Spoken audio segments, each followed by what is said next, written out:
Oh boy, yeah, I'm running a little late anyway. So hello everyone, and welcome to Queerness and Magical Girls.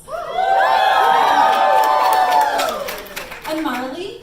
Some of you may remember me from last year's Choose Your Own Yuri Adventure, or the year before that's Yuri to the Ages.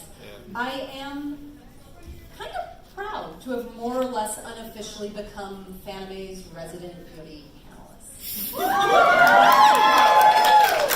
Because Yuri deserves more representation, both at Fanime and in the anime community in general.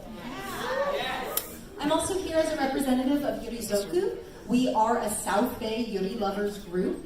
So if you are interested in bi-weekly Yuri viewings, Valentine's parties, that kind of thing, please see me or two of my co-founders, Evie and Athena Starcross, are here too. We would love to talk to you after. I'll have our Facebook link up at the end of the panel so you can, like us and make it official, etc. But let's get started. So Queerness and Magical Girls. What is it about the mahou shoujo genre that just lends itself so easily to the queer identity? I'm going to start with just a little bit of a history lesson here. What is mahou shoujo? So the first mahou shoujo manga, depending on whom you ask, is either Osamu Tezuka's Ryuben no Kishi, Princess Knight, or Fujio Akatsuka's Himitsu no Ako-chan, Secret Ako-chan, published in 1953 and 1962, respectively. The first mahou shoujo anime is Mahotsukai Sari, known in the West as Little Witch Sally, which aired in 1966. And is actually considered by many to be the first shoujo anime, period. So we see right from the beginning, this was the first anime that was aimed at a demographic of young girls rather than young boys. This was an anime genre that was built for women and to empower them. In the 1990s, the shoujo senshi Sailor Moon, Pretty Soldier Sailor Moon, is credited with having revitalized the genre. And I suspect that for many of you, Sailor Moon was probably your first brush with the mahou shoujo genre, if not with anime altogether. Right? Sailor Moon was my first anime, and it still holds a very dear place in my heart. Mahou shoujo, when it comes down to it, are feminine-coded warriors who find strength in female friendship, love, compassion, and other things that are typically looked down upon by a patriarchal society as weak. I think too often today, when we talk about strong female characters, that tends to be code for female characters who deny their femininity, who act like male characters, who are not like the other girls and refuse to wear dresses, hate makeup, etc.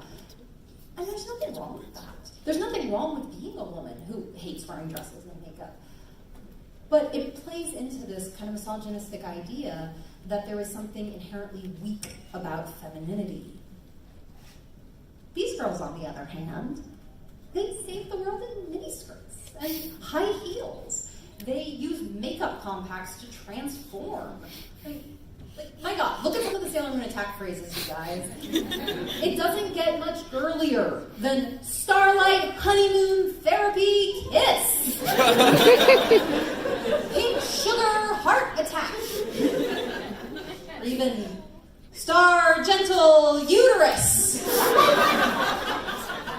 Which, for the record, is where 12-year-old Marley learned the word uterus. Did not learn that from sex ed. Thank you, Sailor Moon. These are girls who embrace their femininity as their strength.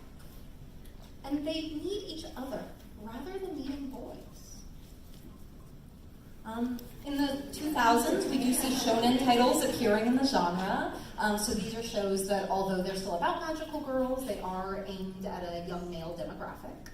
And if we're looking at trends, the big one is going to be mahou shoujo Madoka Magica, which first aired in 2011. If you can believe that Madoka is already 8 years old, my God. Right? That seems old. And it marks a dramatic shift toward these darker magical girls shows. Mahou Shoujo Madoka Magica was not the first dark mahou shoujo series. It's preceded by things like Uchakata in 2004 and Shoujo Kakumei Utena in 1997, which I maintain has a couple episodes that are the darkest thing I've ever seen. But it did what it did particularly well. And clearly audiences were drawn to the tension that's created by the juxtaposition of these kind of cupcake cute characters and this very dark plot line. And it gained immense popularity because of that. And what we've seen since 2011 is that a lot of series have more or less tried to replicate Madoka's formula. In my opinion, it's kind of a shame. I love Madoka. It's a phenomenal series. Yeah, thank you. Yeah, it is. I think a lot of us probably can agree with that fact. But unfortunately, what's happened is that a lot of series have kind of tried to outdark the one that came before it. And the genre's devolving a little bit into like, how much misery can we put these cute little characters through? Which I think is a shame. You know, I'm hoping that we can come more back to center pretty soon. That we'll be able to keep maybe these more mature plot lines that clearly resonate with audiences without sacrificing so much of what made the mahou shoujo genre so empowering in the first place. Of course, now I'm going to quote one of these misery porn series. Hypocrite that I am. I became a magical girl because I was unfortunate. But right now, all I know is this. My misfortune isn't for anyone else to decide. We are not unfortunate. So this comes from a series called Mahou Shoujo Site, which aired maybe last year. It's very gay. We're not going to look at it today. It's kind of one of these, misery porn series. If you're into that kind of thing, cool. But I love this quote. It encapsulates to me so much of what makes the genre so powerful. For everybody, but particularly for queer women. And I will say, throughout the presentation today, I know a lot of what I say is something that can relate to other identities as well, certainly to straight women and queer men and straight men and non-binary people, etc. I happen to be looking at this through the lens of the queer female. So that's just my particular perspective. And if we take that lens, we see I was unfortunate. So many magical girls and so many queer girls feel unfortunate, feel like they're isolated, they're lonely, they're unhappy. The world tells them that their lives are tragedy, that they're meant to be tragic. And they must embrace their magical powers. They must embrace what makes them different and therefore special. And that allows them to say, my misfortune isn't for anyone else to decide. We are magical girls, we're queer, and we are not anybody's tragic gay trope. We are not precious. Here's a little sneak peek of the series we're going to be looking at today. So we are going to be watching clips, either 1 or 2 clips from each of these 9 series. I want to give you right now kind of my spoiler policy, which is that I have done my damnedest not to include any spoilers in this panel. I want to encourage you to go out and watch these series. I don't want you to be like, oh, I was going to watch it, but, that bitch of Fanime. That's not great. That said, anyone who's ever tried to write a lit analysis paper without talking about the second half of the book, you can't do it. I tell you as an English teacher, it's really fucking hard. But I've done my darndest. I really, really have. That said, there may be, on some of my slides, images, or there may be in some clips, things that, if you've seen the series, you will recognize as a spoiler. But if you haven't, you won't, and you won't be spoiled. Alright?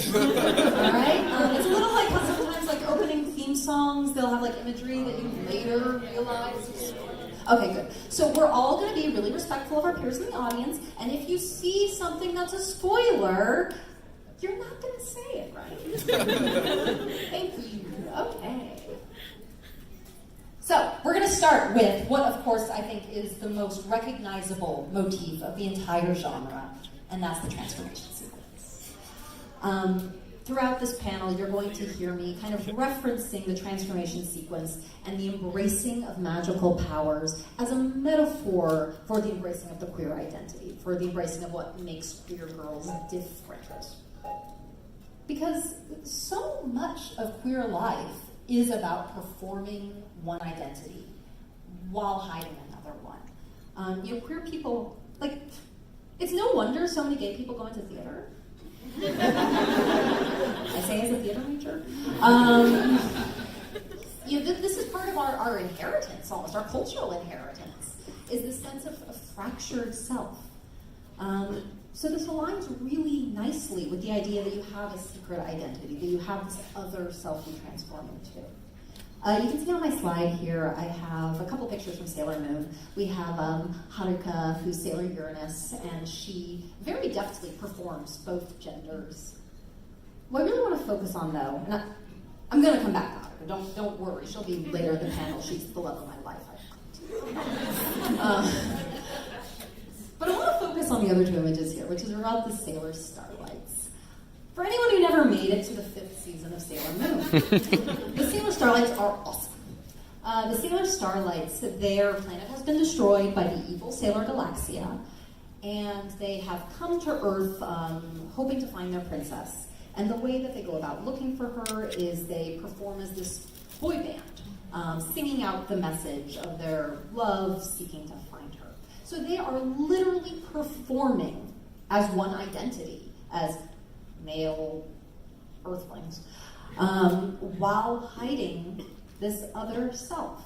And you're going to see, because we're going to watch their transformation sequence in a clip in a moment, you're going to see they literally transform between genders. Their bodies change, which is probably why the 5th season of Sailor Moon never made it to 90s American television. What's really cool, though, is no one ever questions that. When the other sailors essentially find out that the Starlights are who they are, there's no like, are you a boy? Are you a girl? Oh my god. No, it's well, Seiya is Sailor Starfighter, but Seiya is my friend, and why didn't you tell me? The gender thing never comes into it, which is really cool. So we're going to watch a clip here in which the Starlights have found their princess.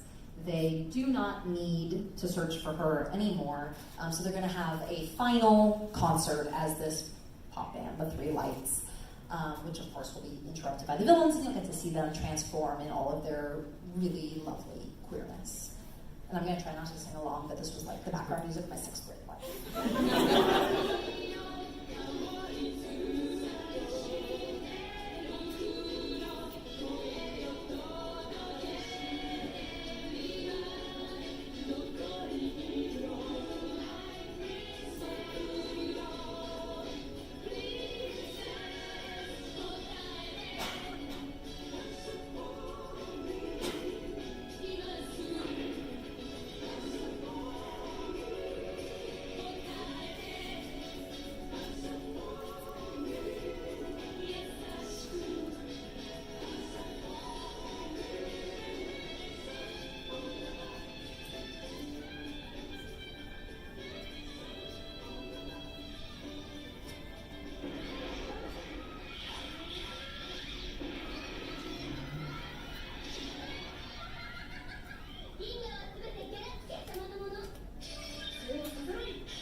Apparently girls have soft butts.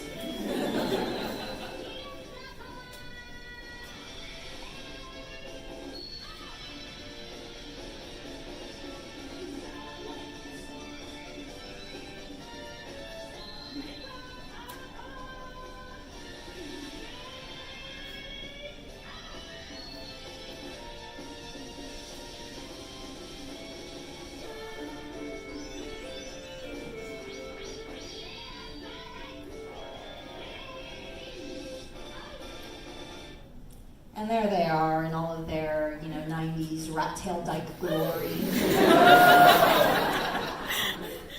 I love the Sailor Starlights. transformation gifts, they're pretty important to the genre.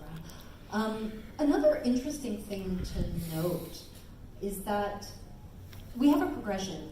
Sailor Moon, one of the kind of, I think, biggest criticisms that's been leveled against it over the years is that it's kind of silly that no one ever recognizes them when they're transformed. Like, no one's ever like, Usagi and Sailor Moon, they look kind of similar.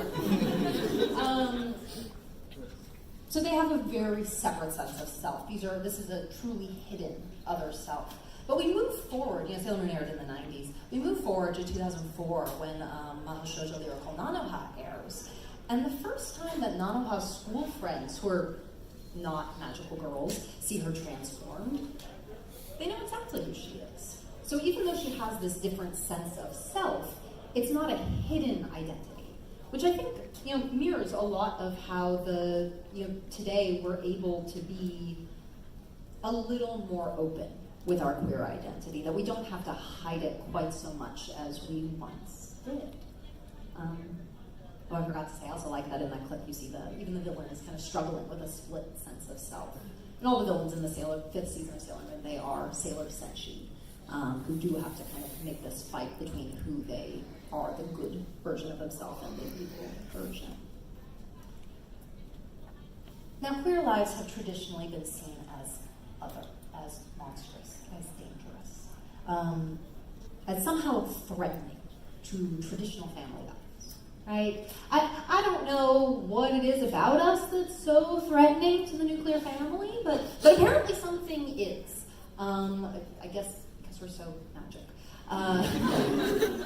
But these are the insults that have been lobbed at queer people throughout history. Professor Karina Pasquesi says sex and intimacy and building a life outside the safety net of rightness and normality promised by assimilation are scary. Perhaps we have a tradition of describing ourselves as fierce creatures, something more powerful than just human, as a way to be brave and to give ourselves a necessary fiction of power.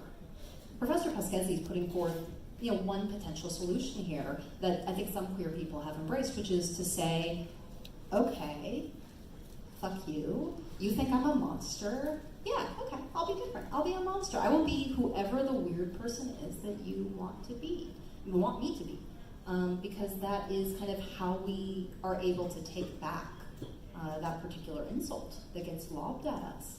You look at historical monsters, they've always been queer-coded.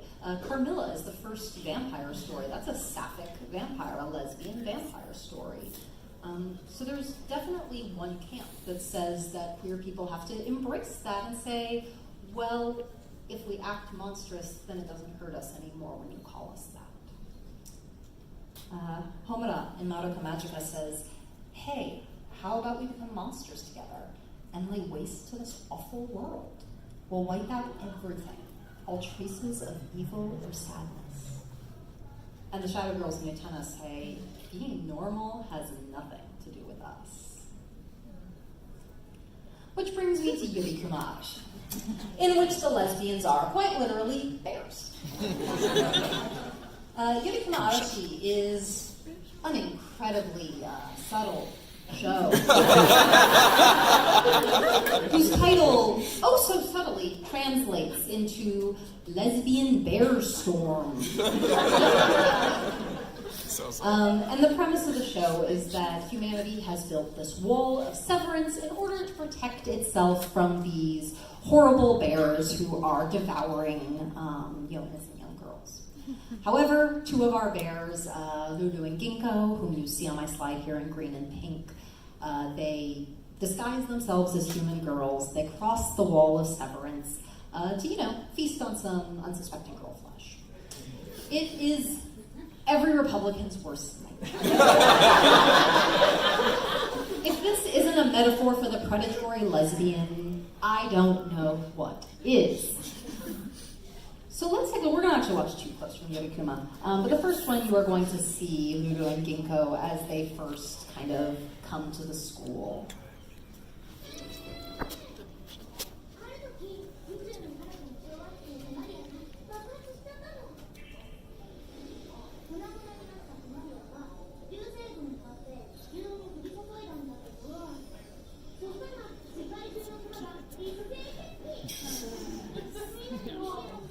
Yeah, those are the scrolls.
So, in a world as clearly homophobic as Kumara-shis, in which kind of lesbian sexual desire is being portrayed as bare, I think this leads to the question, well, what becomes of the queer girls who aren't bears? We have on the slide here Kreha, who's the one lying down, and her girlfriend Sumika. You saw them at the end of that clip too. And Kreha and Sumika, they are not bears. They are human girls. And they're queer. You can imagine that in a world like Yuri Kumara-shis, that's probably not going to end well. And it doesn't. At the end of the first episode, which I figure is fair game spoiler-wise, at the end of the first episode, Sumika is eaten by bears. Bye-bye, Sumika. And this is what their classmates' response to it is. Friends are more important than anything else, agreed? The friends here in this classroom right now, that's us. People who contradict our feelings are a disgrace, agreed? People who stick out from our crowd are just no good, agreed? People who refuse to fit in with us are a nuisance, agreed? People like that, who can't follow social cues, are evil. Sumika Izumino got killed by a bear because of that. It's only natural, isn't it? Because she was evil. We must decide who the next evil to exclude is. Let's search evil. Got some great English at the end. So we see pretty clearly outlined here this very homophobic kind of world standard that I think, unfortunately, a lot of queer girls and queer people in general have been up against, which is that people who stick out from the crowd, they're no good, right? People who don't know how to follow social cues. You don't have to be queer to, I think, maybe identify with that. This kind of isolation that happens when you don't know how to, quote-unquote, follow social cues. And then we get some really prime, like, victim blaming 101 here, right? She got killed by a bear because of that. She's evil. Gotta exclude someone else. I bet you guys can't guess whom they're gonna exclude next. Her girlfriend, right? So we're gonna watch a second clip from Yuri Kuma. This clip's actually a flashback. You're gonna see Kreha as a young girl, and she befriends a bear. We're gonna see kind of what becomes of that.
All right. I think, unfortunately, this is a sentiment that a lot of queer people have felt, which is that there's something inherent in who I am that hurts others. I do want to reassure you guys that although I'm using Yuriku no Arashi to kind of show kind of this homophobic world and this social exclusion, it's ultimately a very reaffirming show about like embracing your inner magical girl bareness and being awesome and happy and gay. So the late 19th, early 20th century medical conception of homosexuality was that of the sexual invert. Before we had the word homosexual, gay people were called inverts. And the idea was, well, if you're a woman who likes other women, well, that makes no sense. You must secretly be a man trapped inside the body of a woman, and that's why you like women. They refer to this as latent heterosexuality. Like I'm just like hiding all my gay. Or straight. I'm hiding all my straight.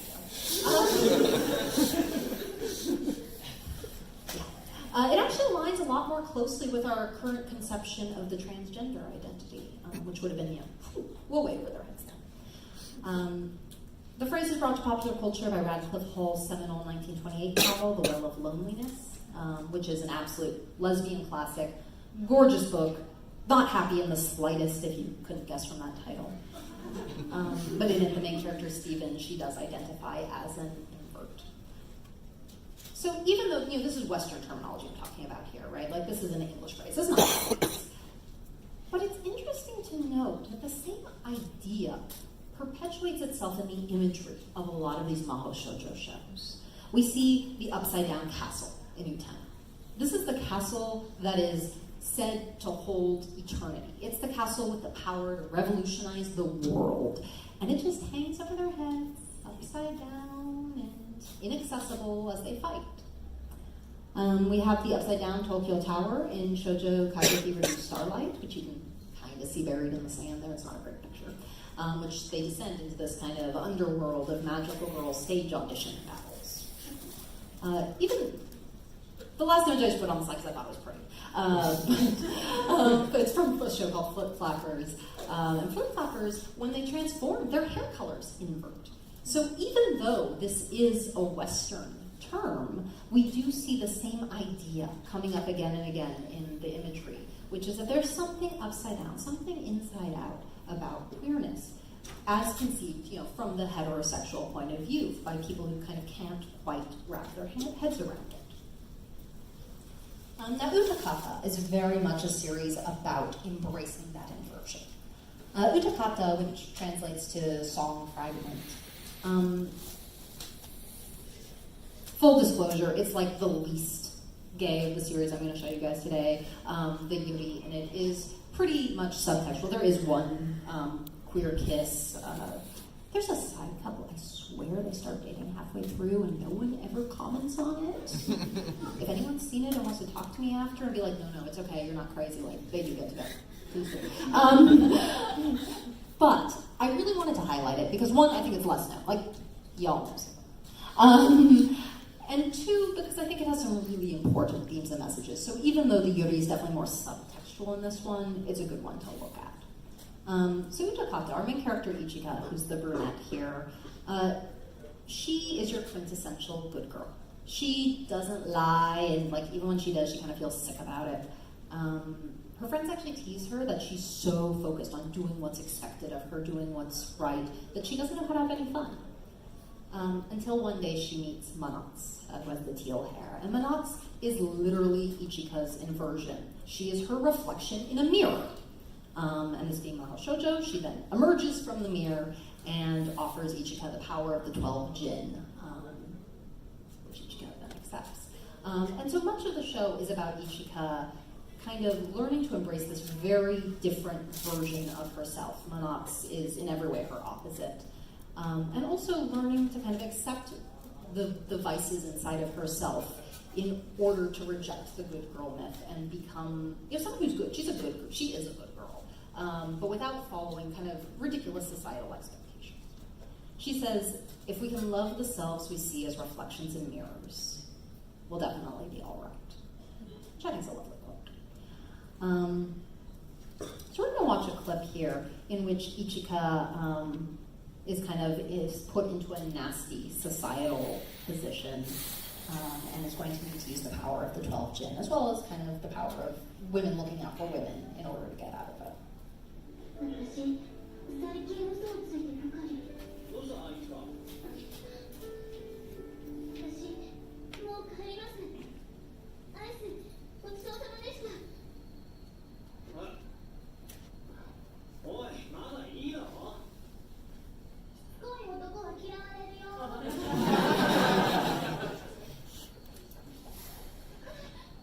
返さねえぞ。お前にしてもらいたいことが。いつか。待てこら。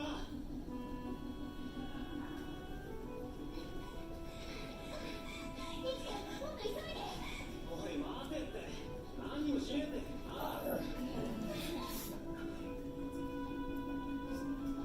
いい加減にしとけよ。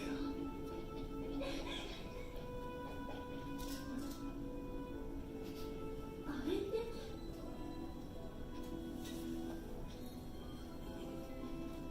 もしもし、私下の上、今寮が。こっちが逆方向です。あいつを一番やらないする気。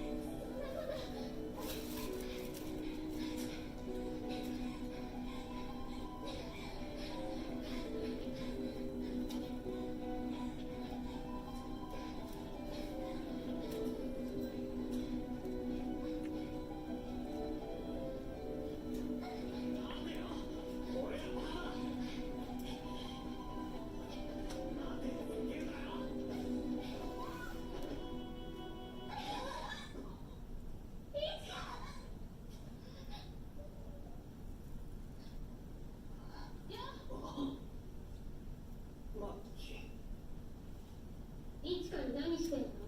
マキちゃん。なんでも。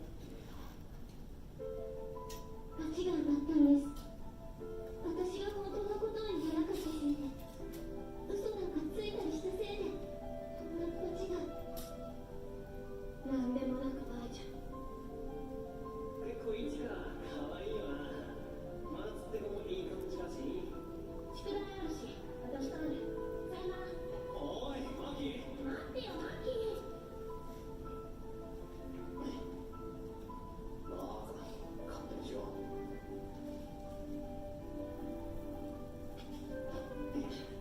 おいマキ、お前二度と顔見せんな。ふざけろ。こんなこと大声出したって誰が来るかよ。いつかさんは逃げて。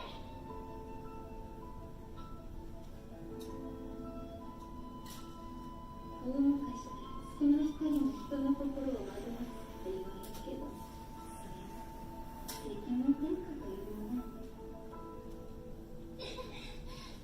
とにかく誰か呼ばないと。いつかそれ。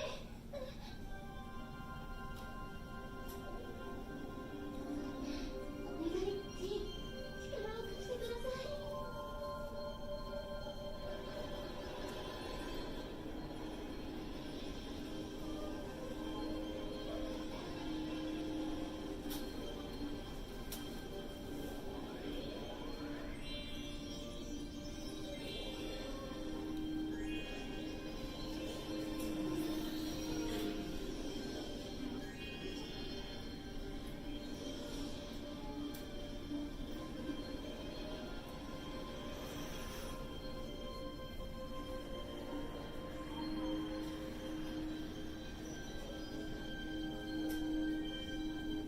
All right.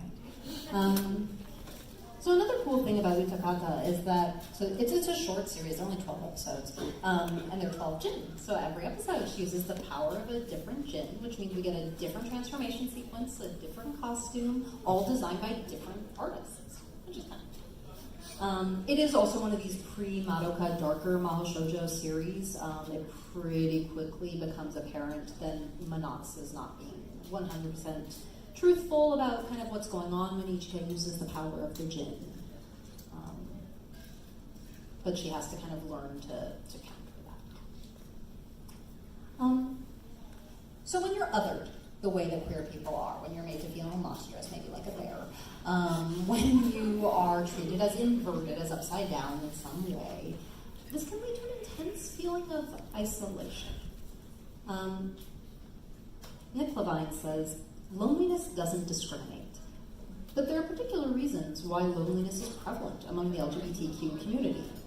Part of realizing you're gay, or bi, or trans, or non-binary, or anything other than cisgender and heterosexual is accepting you're different and somewhat separated from the majority. So, as I've said, like, there are definitely things about this sense of isolation that can apply to anyone. This is not exclusive to the LGBTQ community. But in particular, there is something that sets LGBTQ people apart. Just like there's something that sets our magical girls apart. There is this sense of being different in some way and needing to embrace your magical powers, needing to embrace your queerness, to figure out kind of who you are. Before I move on from this slide, I just love my Utena text from last night image. Utena's the best for text from last night. Like, and you think you found the weirdest text ever, you will be able to find an Utena image.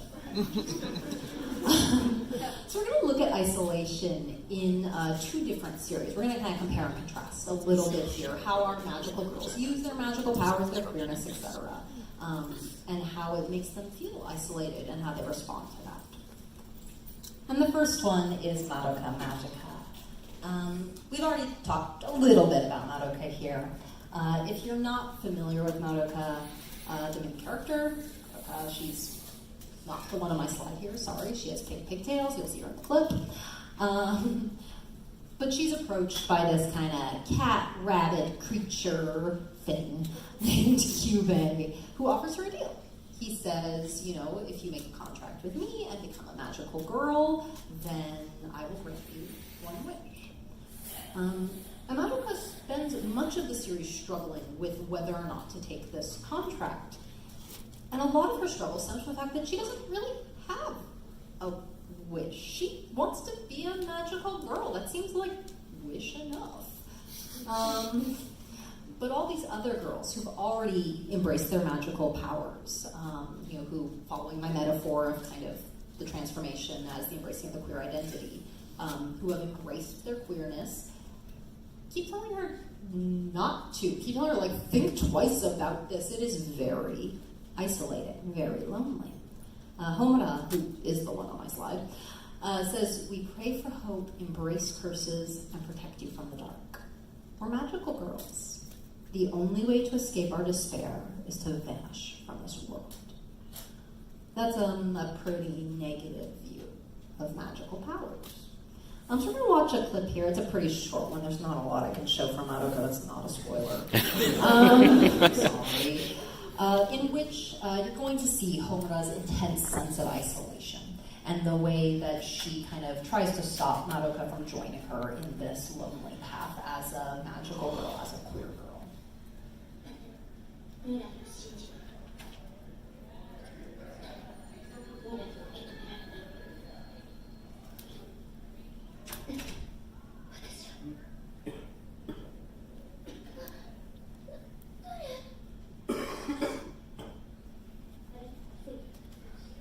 取り入れようとするものが現れた。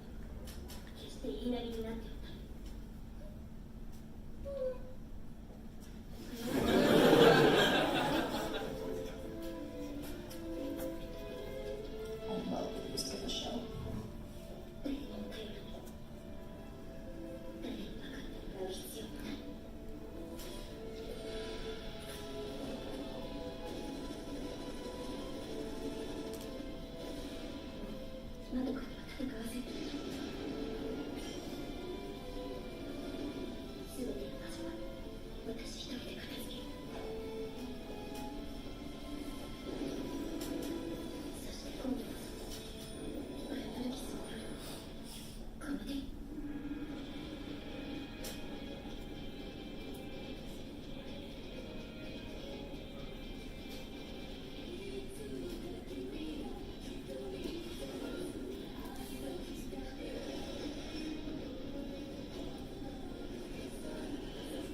Haruka make the contract? I don't know. You'll have to watch.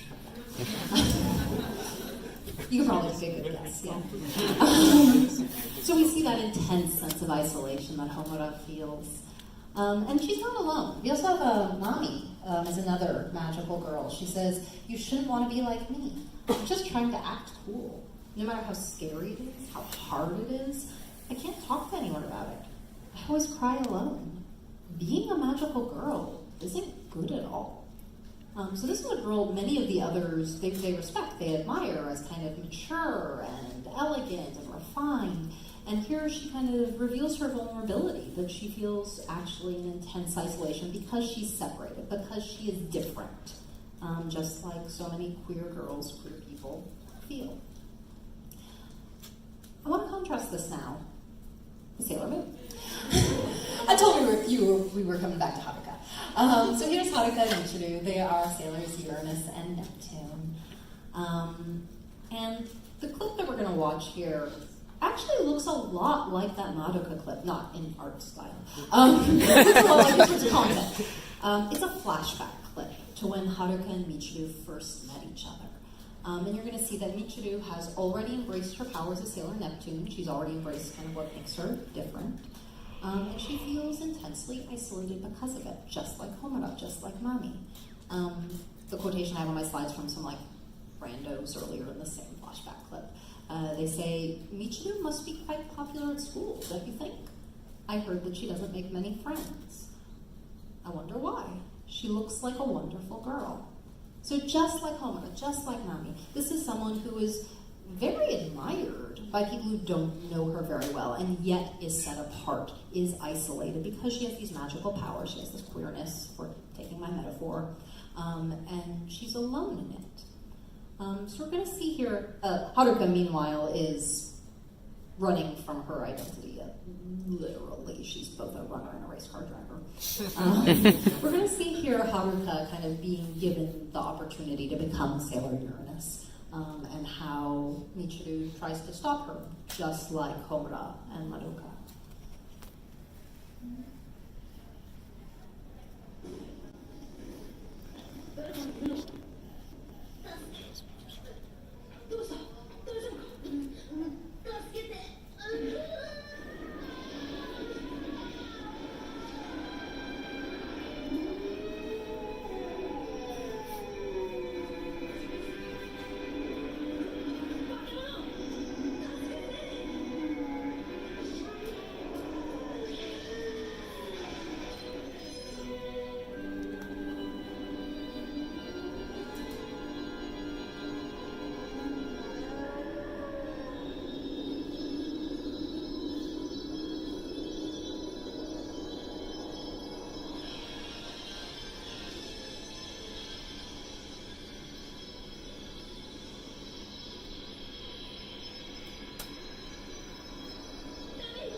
Why are you laughing? She's hot.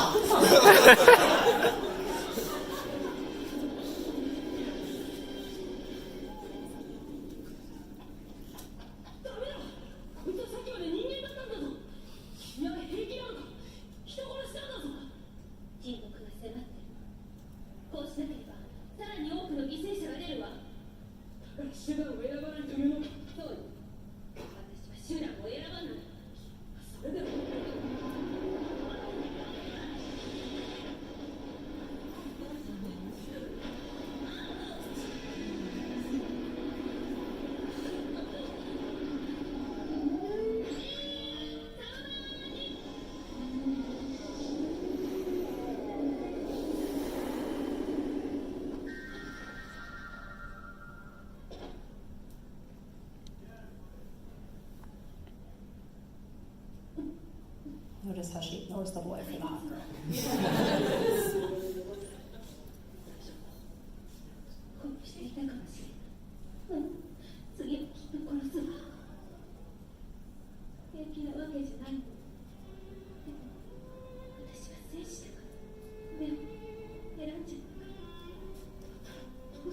かばったりするんだよ。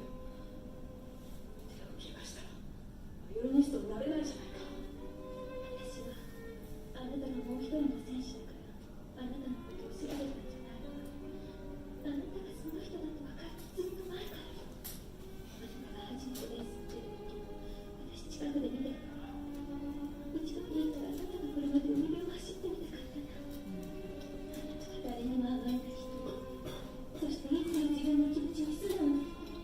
僕は素直なわけじゃない。逃げてばかりで。私はあなたよりよく知ってるの。だってずっと見てたんだもの。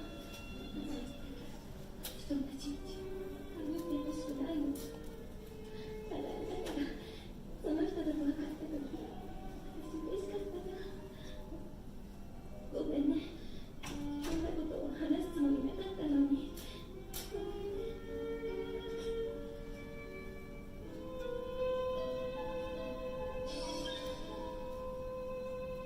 そして僕は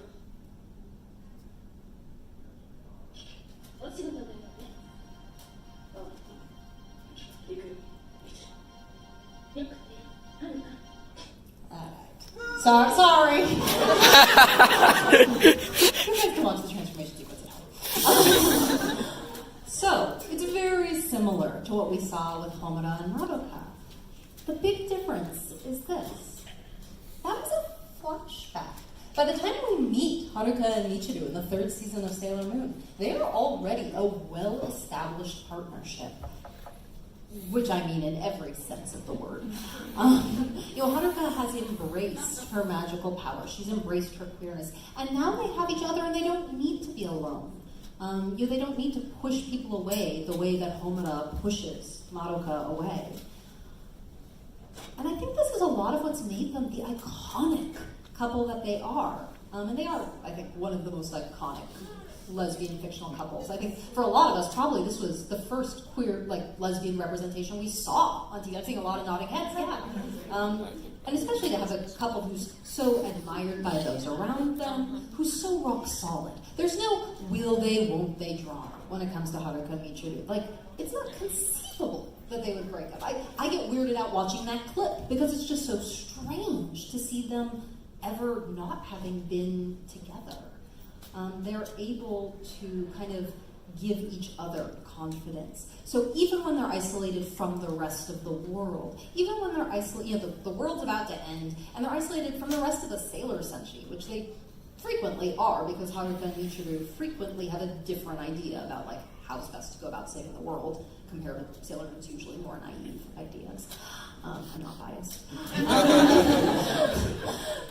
But they still have one another, and that gives them this incredible strength and confidence so they don't have to be eaten up by loneliness and isolation the way that Homura is. Which is a powerful message, and is, I think, so much of what makes them such a perfect couple. Yeah, sorry, I like lingering on this because they're just beautiful and I love them. And, tomorrow I'll be dressed as Princess Neptune. If you see me around the con center, please say hi. Anyway, moving on. So, when you're othered this way, when you're made to feel inverted, when you're isolated, you may end up with a lot of trauma. According to the Human Rights Campaign, LGBT youth are 2 times more likely than their peers to have been physically assaulted. And according to the Trevor Project, they're almost 5 times as likely as their heterosexual peers to attempt suicide. That is a stunning statistic. Almost 5 times as likely to attempt suicide. Because when you're told that you are monstrous, when you are told that you are other in this way, you tend to kind of take those lessons into yourself, and this can result, unfortunately, in a lot of self-hatred. So a lot of our magical girls need to heal from this trauma, and their magical powers give them a way to do that. I have on my slide here some images from mahou shoujo lyrical Nanoha. And one of our 2 main characters in Nanoha, Fate, who has the blonde hair here, she is horribly abused, both emotionally and physically, by her mother, and spends much of pretty much the entire first season, miserable, lonely, hating herself, trying so hard to be someone she is not in order to please her abusive mother. And it's only through her friendship with Nanoha that she's able to kind of find who she is and become a confident young woman. She says, "It's a bit sad, but I can finally begin to be my own self." Lyrical Nanoha, just like Sailor Moon, it's a whole franchise. It spans many seasons. In the first 2 seasons, Nanoha and Fate are 9 years old. I personally am a little uncomfortable with romanticizing the friendship between characters that young, but that friendship serves as a very important foundation on which they can build a relationship as adults when we flash forward 10 years to the 3rd season, and they're 19 and glorious and gay and confident. And they're able to create a family that the family that that Fate never had. Found families are so important for queer people because so many have been rejected by their blood families. Or even if they haven't been, because the families they make with their lovers don't look like the ones we're used to seeing on TV. As of 2019, same-sex marriage is still not legal in Japan. Although since 2015, some cities do offer partnership certificates that recognize same-sex couples. So we're still fighting for any form of the legal queer family in Japan. Luckily, because mahou shoujo is fantasy, there's one step of remove that gives us an element of safety to portray these kinds of unconventional families that you might not otherwise have. The manga image on the slide, it's the only manga image in the entire panel. I tried to stick to anime stuff, but I couldn't help myself. This is an image, I first saw this when I was 12 years old, and it has stayed with me ever since. This is from Sailor Moon. It's again Haruka and Michiru, along with Setsuna, who's Sailor Pluto, and Hotaru, who's Sailor Saturn. And to have a lesbian couple and their single female friend raising a child together, and it's portrayed as kind of one of the brief moments of normalcy in the entire series. This is a break from the fighting. It's kind of one of the quiet moments in between when they get to actually just be happy and the closest to normal that these girls ever get. And to see that so struck me. 12 is a very impressionable age. This is why Sailor Moon matters. It so struck me. It stayed with me ever since. So I really wanted to make sure that that image was on the panel here. The other image is from Nanoha. We see Fate and Nanoha as young adults, as 19-year-olds, along with their adoptive daughter, Vivio. And actually, Fate has several adoptive children in the 3rd season. And much of the 3rd season revolves around Fate and Nanoha as kind of mentor figures. They're teaching other young people to use their magical powers. So we see how Fate, because of her relationship with Nanoha, has grown into a confident young woman who now is able to have a family of her own and kind of pass things down to the next generation, which is a really powerful thing to see. So we're going to watch a clip of Fate and Nanoha along with Vivio. 「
So that's a pretty, I think, powerful message to see there. So I've spent kind of the first part of this presentation more or less outlining ways in which the magical girl identity aligns with a lot of the struggles of the queer identity.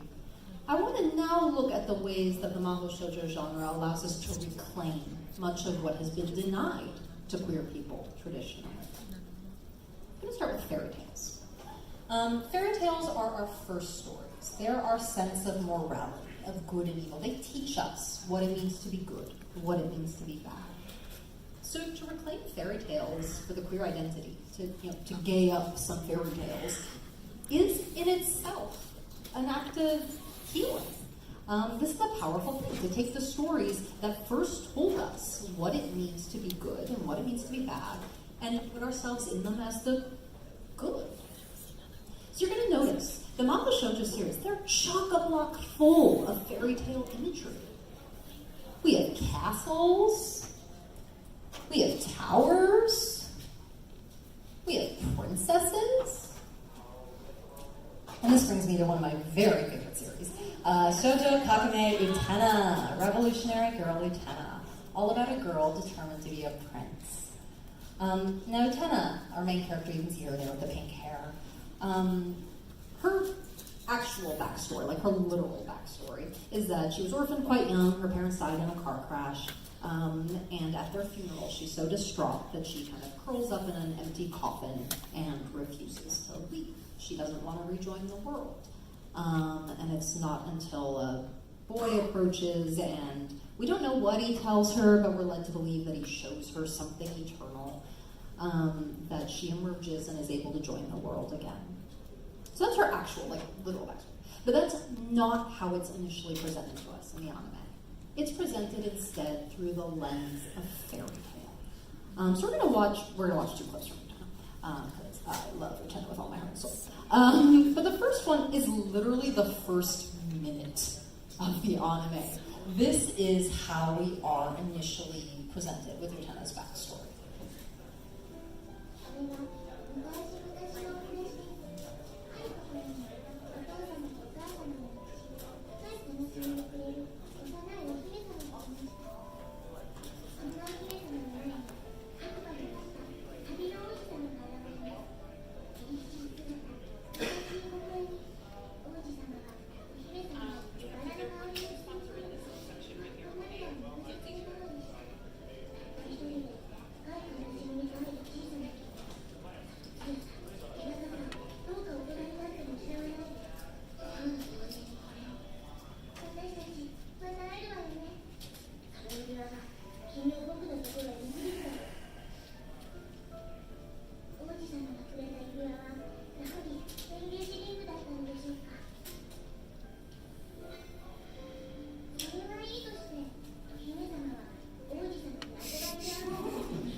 'Alright, so there's Utena's backstory as it's initially presented to us. So we see right away that not only is this series going to deconstruct mahou shoujo tropes, and it is the first deconstructed mahou shoujo series.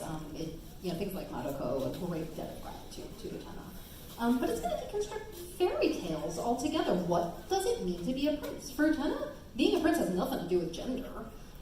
She is going to be a prince, and she's not going to lose any of her femininity to do it. She still has long pink hair. She still has a kind of high-pitched voice. She wears this boys' school uniform. She kicks ass. But she does it without sacrificing her femininity. The actual plot of Utena follows Utena as she transfers to this elite private boarding school, where she quickly becomes embroiled in duels for the hand of the Rose Bride, who's the other girl on my slide here, Anshi Himemiya, in the red dress. So whoever is the current victor of these duels gains the power, becomes engaged to Anshi, to the Rose Bride, and through that gains the power to revolutionize the world. You can see where it's going to get really gay really fast. Because of course Utena wins, like her first duel. Duh. She rejects the dueling system initially. She thinks it's horrible that this girl is being treated as a possession, as a prize to be won in this dueling system. She pretty much wins just out of spite. Like, okay, yeah, I'll win just so you don't have to be engaged to any of those jackasses. This is following Utena after she's actually lost a duel. She's thus lost her engagement to Anshi. And she's horrified to discover that when Anshi's new fiance asks whether or not Anshi is content with her role as the Rose Bride, Anshi says yes. And the new fiance says to Utena, like, she only ever said that she didn't like it, that she didn't like being treated as possession because that was what you wanted and you were her fiance. Essentially, you were forcing your will on her. She just agrees with whatever her fiance says. And Utena goes into kind of this moment of crisis where she realizes that her idea of what it meant to be a prince maybe was a little screwed up. Maybe it was a little white savior complex-y, literally, right? Which we don't get very much in Anime. And she loses her sense of self, of what it means to be a prince, of who she's going to be. So the second clip that we're going to watch here is her fighting to regain who she is and her own sense of her princeliness. You're going to see she's wearing the girls' school uniform. It's kind of the most outward, I think, outwardly recognizable symbol of her having kind of lost her sense of self.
I love that line when she says, "I've taken back what I was." For her, that fight is much less about regaining her engagement to Anshi, and much more about just figuring out who she is and what it means to be a prince, how to be a prince, maybe without being a white savior, certainly without being a man. I love Utena. Someday, I swear, I'm going to do a panel that's just like analyzing the bejesus out of Utena, and no one's going to come, but I'm going to love them.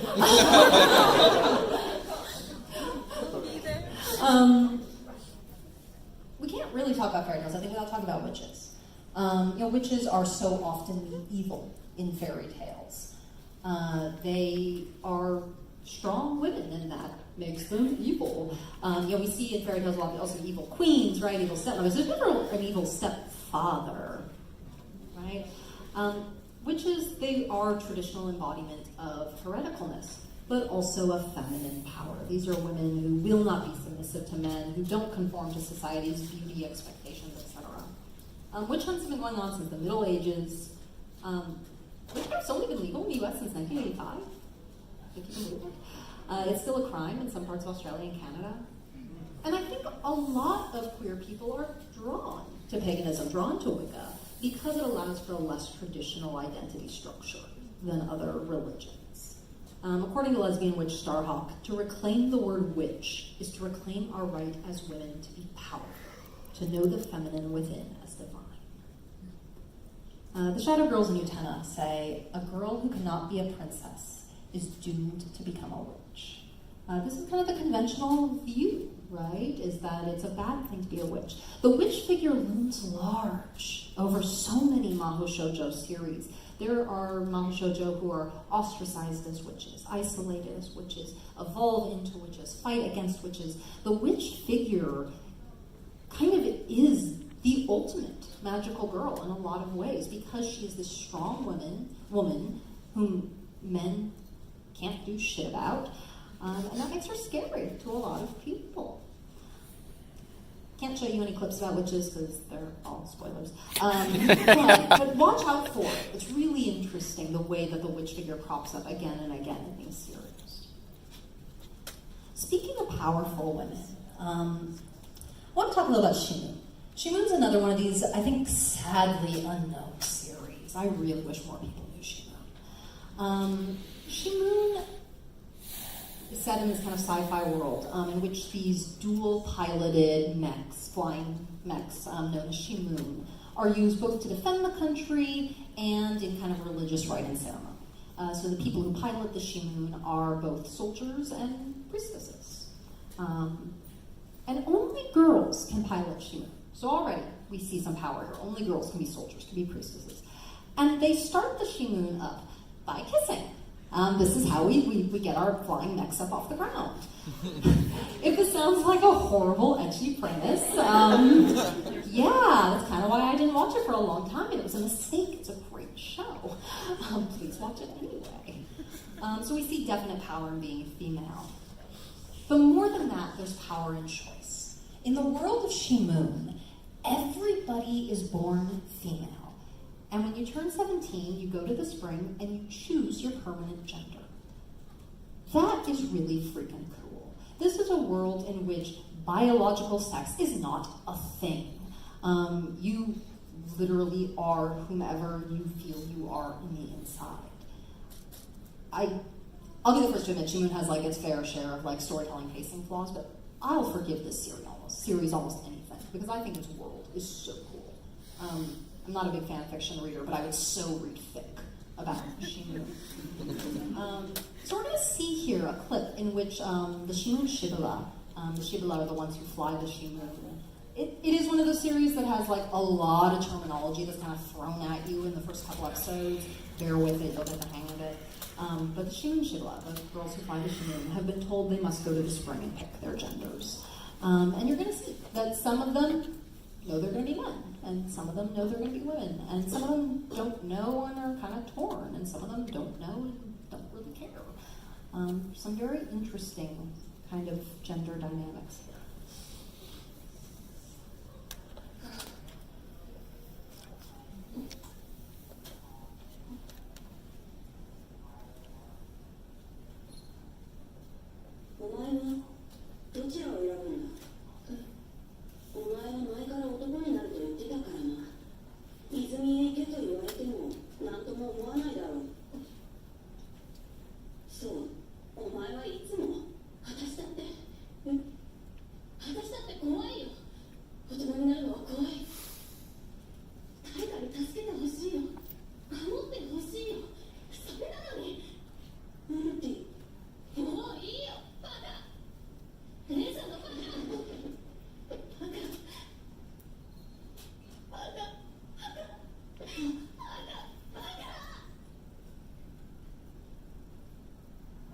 兄弟喧嘩なんて全く子供なんだから。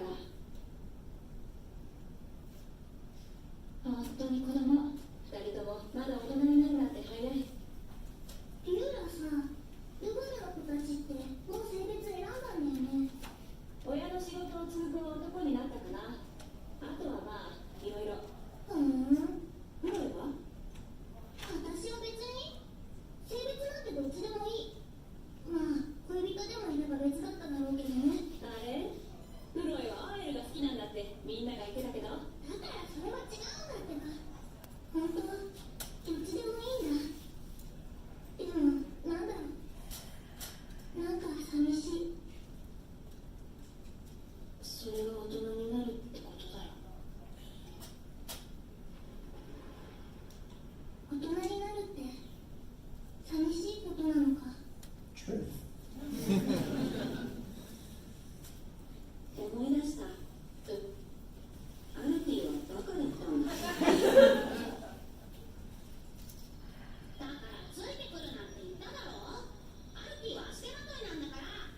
姉さんのバカ。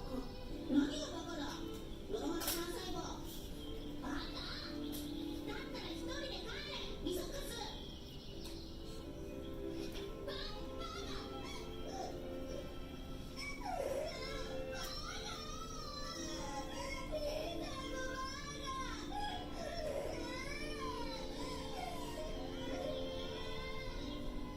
口喧嘩しても相手を罵る言葉が浮かばない。だからバカしか言えない。なのにいつも懲りずにくっついてきて、ほんとバカな妹だ。いつからだったかな、アルティがバカじゃなくなったのは。姉さんは私が守るから。眼差しが強くなって手足がすらりと伸びて、僕より大人になってしまったような。いろんなことがあって見えなくなってた。アルティはバカなままだった。目を背けてきた。信じたくなかった。でもやっぱり僕が許される。シビラでなくてもできることがある。それは許すことだ。過ちを許すこと、許されること。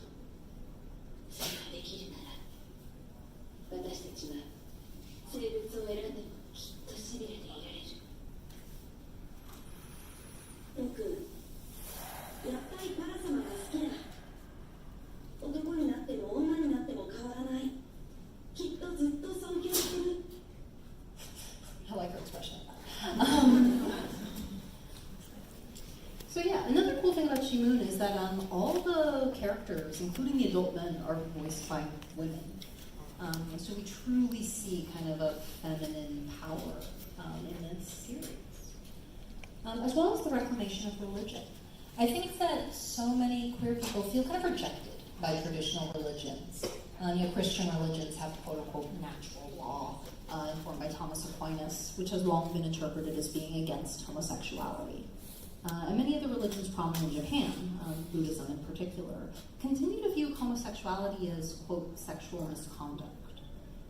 But in Shimoon, we have these incredibly queer girls who are not just our soldiers, but our priestesses, who are seen as holy. And that's awesome. Parayeta, whom you saw at the end of that clip with the wine-colored hair, she says, when a Shimoon Shibboleth flies, we call it praying to the sky. Which is a beautiful image, I think. I want to look next at flip-flappers. Got the flip-flappers fans. So flip-flappers, if we've kind of reclaimed our fairy tales, right? We've reclaimed our gender, we've reclaimed some of these basics, right, that have been denied to us. Flip-flappers pretty much says, okay, but what about all the other genres? Queer people, I feel like LGBT is kind of considered its own niche genre.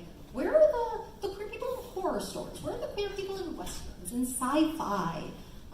Flip-flappers sets out to change that. The basic plot of Flip-flappers, we have our two main characters, Papika, who has the kind of red hair, and Coconut with the, I guess you call it, indigo hair.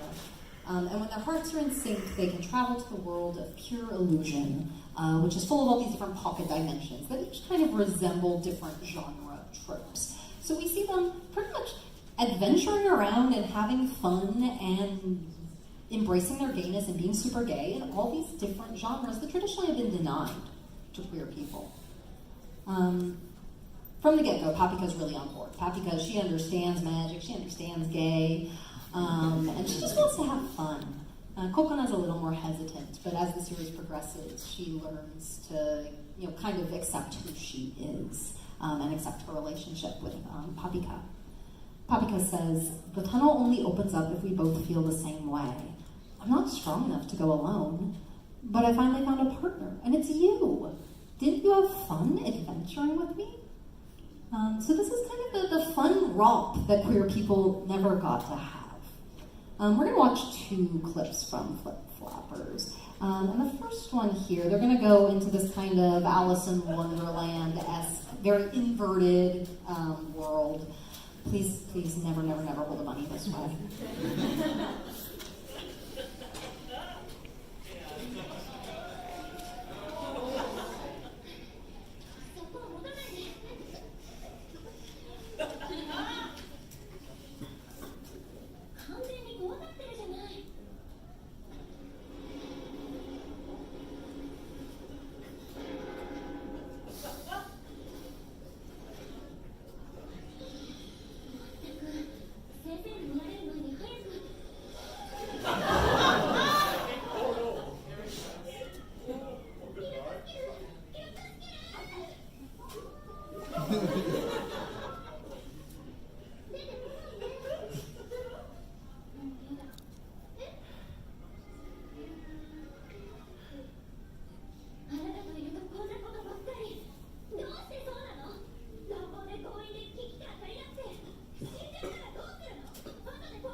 Kokana's not yet quite on board with this. She does not yet want to, I guess, chew on Paprika. But throughout the series, she'll learn to embrace that. The second clip that I want to watch from Flip Flappers is from my very favorite episode. I think it's a lot of people's favorite episode, in which Kokona and Paprika go into this kind of horror version of traditional class S genre tropes. Which means we do need to talk briefly about what the class S genre is. For those who are not familiar, the class S genre is a traditional genre of Japanese literature that features intense emotional but platonic relationships between schoolgirls. This was a genre that was very popular in the 10s, the 20s in Japan. And it features these relationships where the girls, they're close as close can be. They're devoted to each other, but the relationships never progress to a physical place. It's kind of the closest we could get to actual lesbian representation for a very long time. This idea of being kind of lesbian until graduation, that you would, be super devoted to your fellow schoolgirls and then graduate and join the heteronormative world. It was considered to be a healthy phase of development, and for a while it was kind of encouraged by Japanese society. In 1936, however, class S stories are banned by the Japanese government because, gasp, girls were not leaving behind their homosexual tendencies when they graduated, because, gasp, maybe they were actually gay and the books were seen as promoting that. Nonetheless, the class S genre pervades much of our Yuri anime. These tend to be series set in elite private boarding schools. There tends to be an emphasis on elegance, an emphasis on kind of sisterhood. If you've seen like Maria-sama ga Miteru, that's like the epitome of the class S genre right there. You're going to see a lot of lilies. The Japanese word yuri actually means lily. The term was coined by the gay men's magazine Yurizoku, which means rose tribe.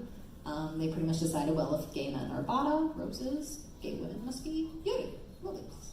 So it's kind of euphemistic in that way. You see lilies and it's like, wait.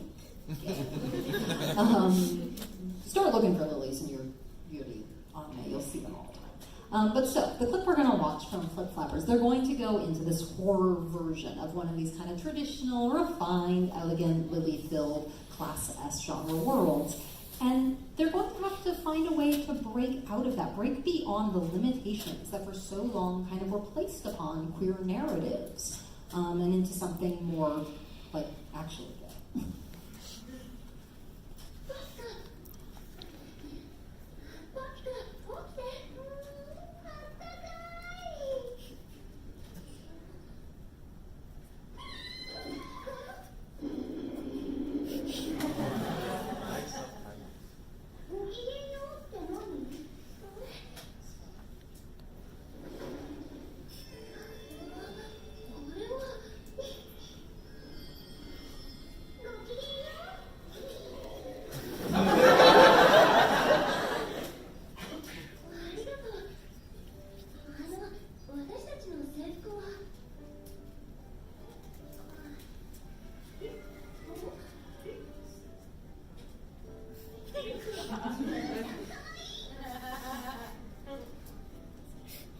Lilies.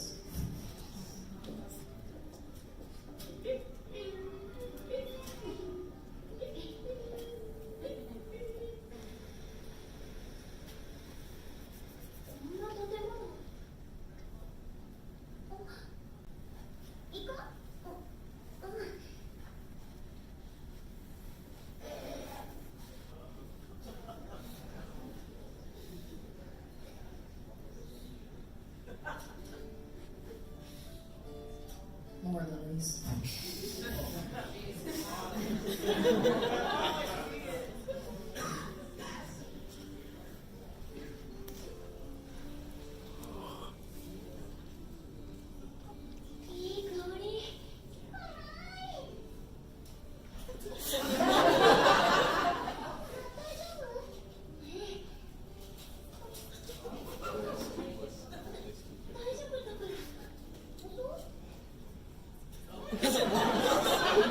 Told you.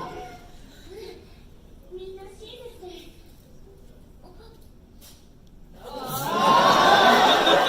We'll end it on the creepy doll. So we see these kind of traditional class S genre tropes that Coconut and Papi are going to have to break beyond those limitations that once were set on the genre. If you're interested, Alex Henderson at animefeminist.com has a fantastic article analyzing that particular episode of Flip Flappers. I'll have links to her articles as well as a couple of others at the end of the panel as kind of like recommended further reading if you want more in-depth analysis than time and spoilers will allow me to do today. Oh, what's this? Could I possibly be showing you that my bunny looks a lot like Coconut's bunny? He even has the same little like tuft of hair between his ears. Yeah, thank you. I'll tell him when I go home tonight and he's really mad at me because his dinner's late. But you guys thought he was cute. Actually, one of my former college roommates has this theory that lesbians have cats and bi girls have bunnies. So, proud to join the bi girl bunny brigade here. Yeah, he's precious. Okay, I know. Okay. The last thing we're going to look at today, and probably the most important thing, is the reclamation of happy endings. A lot of you are probably familiar with the idea of kind of dead or straight, bury your gifts, dead lesbian syndrome. The fact that for so long you could not publish a story in which the main characters were queer and give it a happy ending. Either one of them had to die, or both of them had to die, or one of them had to magically turn straight. In fact, The Price of Salt by Patricia Highsmith, which some of you may know better by the movie title Carol, is considered to be the first lesbian novel with a happy ending. It took us until 1952 to get one happy ending. That's a disgrace. And even today, we see that in a lot of media, especially unfortunately teen TV shows, if there's one gay couple, the moment they get together, one of them's going to die, right? At the end of The Well of Loneliness, the main character exclaims, "Give us also the right to our existence. Give us our fucking happy endings." And one of the wonderful things about the mahou shoujo genre is that it kind of promises us a happy ending, just by the virtue of the genre itself. Which brings me to the last series we're going to look at today, which is Shoujo Kageki Review Starlight. It's actually the series that I'm cosplaying at the moment, Love Review Starlight. But there are kind of two parallel narratives going on in this show. In the one, we have our main characters who are all students at an all-girls musical theater school where they're training to become awesome stage girls and, are acting super gay with each other. And every year they put on a performance of this play, Starlight. And every year they put on the same play, Starlight. And Starlight is one of these, classic tragic lesbian stories. The main characters at the end are tragically separated, one of them's blinded, good stuff. So you can see our main character Kata in here. She's holding up a copy of Starlight, and she says, "It's old, and bulky, and depressing." One of the other characters, Nana, says, "In the end, Starlight's a tragedy. The ending's been decided, but the two will separate. Are you okay with that?" The parallel narrative going on in Starlight, Review Starlight, is that there are these kind of underworld magical girl audition battles being hosted by a talking giraffe. Which is why my kid-san here is hanging out with me. And they're competing for kind of who's going to be the top star, who is going to be the one stage girl who gets to outshine all the others. Before we actually look at the clip from Review Starlight, I can't talk about this series without talking about Takarazuka, and my friends are laughing at me because they know that it's impossible for me to talk briefly about this, but I'm going to talk really briefly about this. Takarazuka happens to be my pet passion. If you're interested in hearing more, please talk to me after. I love it. Some of you, if you came to my panel 2 years ago, have heard me talk about it in more depth before. But in any case, Takarazuka is it's an all-female musical theater troupe that's been around in Japan for more than 100 years now. They put on these gorgeous, flashy musicals that are incredibly gay, often quite tragic. They tend to do stuff like Romeo and Juliet. So these tragic endings that, you know, technically they're not lesbian, but like, I mean, come on, they're all women. They also do have this very hierarchical top star system in which only one girl gets to, or one woman, excuse me, gets to be kind of the top star who will be the leads in all the plays until she retires. Two of the clips there, or two of the gifts are of Ryumasaki, who's my beloved, who was top star for a while and then she retired and my heart broke. But in any case, Review Starlight very much kind of embraces Takarazuka, draws inspiration from it while also critiquing it. You can see at the bottom here that even their school uniforms are clearly modeled on the Takarazuka musical school uniforms. So they embrace this flashy kind of all girls performing in these, you know, wondrous musicals and a lot of stuff that's, yeah, really, really gay. I really like that different topic and stop looking at it. While also critiquing the tragic endings on the top star system. Pretty much Review Starlight says, screw your top star system, screw your hierarchy, and screw your happy, or sad endings. Juna, who's the one I just cast, says, we are sinful existences. But what of it? Like, okay, you want to tell us we're bad, you want to tell us we're monsters, we're sinful, sure.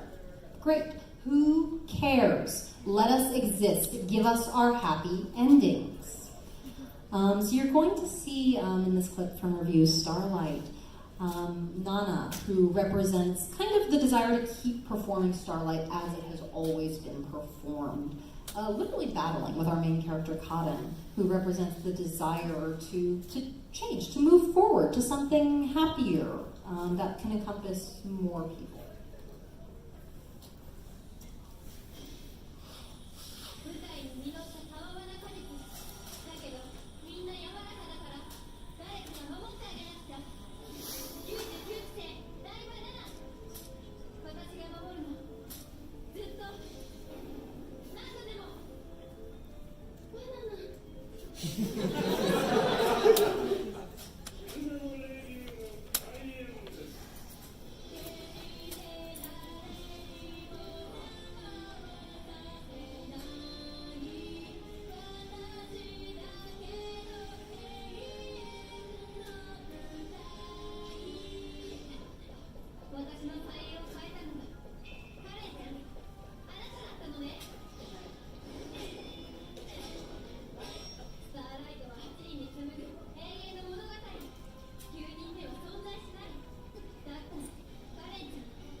So you can see there how Kamen rejects the same production of Starlight that's been done again and again.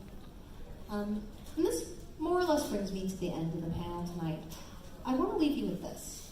At the end of the day, magical girls don't need men. And queer girls are magic.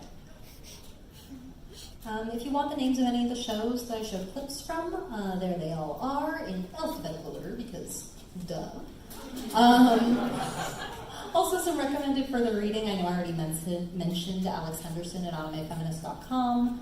There's also josenextdoor.com and writeanimeblog.wordpress.com if you like this kind of more analytical approach to anime, and they're allowed to do spoilers, and I wasn't. So I'm seeing cameras, so I'm going to just pause on this slide for a moment until people are taking pictures with all your smartphones that also are cameras, because mine's not. Yeah, we're good. Kind of the last slide. Okay.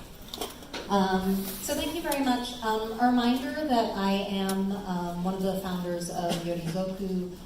Please do like us on Facebook. Join us for our anime. You've actually just finished watching Review Starlight. And we're thinking about doing a cosplay picnic this summer, that kind of thing. We'd love to have you talk to me or Evie and Athena afterwards outside, so we're not in the way of the next panel. You can also find me on Twitter at Marley Teeter, or on myanimelist.net, where I'm Dreamer of Pluto. And I hope that you have a fantastically queer anime.